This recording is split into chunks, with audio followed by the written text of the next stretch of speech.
matapos ang higit isang buwang pagmamanman, tuluyan ng naaresto ng mga otoridad ang umano'y big boss ng Lucky South 99. Posibleng nagparetoke pa umano ang suspect para hindi makilala ng mga otoridad. Si Denise Osorio sa detalye live. Denise? Audrey, nahuli ng Presidential Anti-Organized Crime Commission o PAOC at ng Bureau of Immigration kagabi ang isang tinuturing na big boss ng operations ng Lucky South 99 na isang Philippine Offshore Gaming Operator o POGO sa Porac, Pampanga. Naging maaksyon ang pag-aresto kay Liu Dong o kilala rin bilang Lin Xunhan sa Binyan, Laguna. Palabasan na siya ng bahay at papunta sa isang party. Sinubukan pa niyang hindi makipag-cooperate pero hindi siya umubra matapos padapain ng otoridad. Mabilis siyang dinakip at binasahan ng kanyang Miranda rights.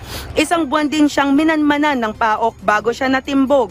Arestado rin ang 12 pang foreign nationals at 9 ng mga Pilipino na kasamahan ni Liu Dong. Ayon sa PAOK, mga driver at bodyguard ang mga kasamang Pilipino. Ang isa sa mga personal assistant, nagawa pang tumalon ng bakod para magtangkang tumakas. Dala lang po ng, kumbaga, nagpanik lang po. Nabigla lang po kami sa. Hindi po namin alam na ganun yung mga problema. Nabigla rin kami. Kinumpirma ng personal assistant na boss niya si Liu Dong. Dagdag pa niya, nalabas-masok sa bansa ang kanyang amo na kababalik lang mula Thailand. Idiniin naman ni Liu Dong na hindi siya sangkot sa kahit na anong illegal activities.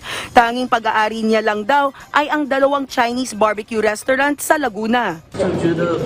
Now it's already feel scary, and then when we got arrested, and then we don't know what happened instead, and then we asked them, and then don't have any response. Marami raw siyang bodyguard dahil businessman siya. Giit pa niya na legal ang kanyang pamamalagi dito sa Pilipinas. Pero binaliwala ito ng PAOK. May record daw na umalis ng bansa si Liu Dong pero hindi siya talaga umalis. Dagdag pa ng PAOK, posibleng pinaretoke ang mukha ng akusado para hindi makilala. Ayon mismo kay Liu Dong, siya ay isa lamang 35-year-old na taga Fuzhou, Fujian, China. Audrey, yan ang pinakahuling balita mula dito sa PAOK Detention Facility dito sa Pasay City. Balik sa'yo. Maraming salamat, Denise Osorio.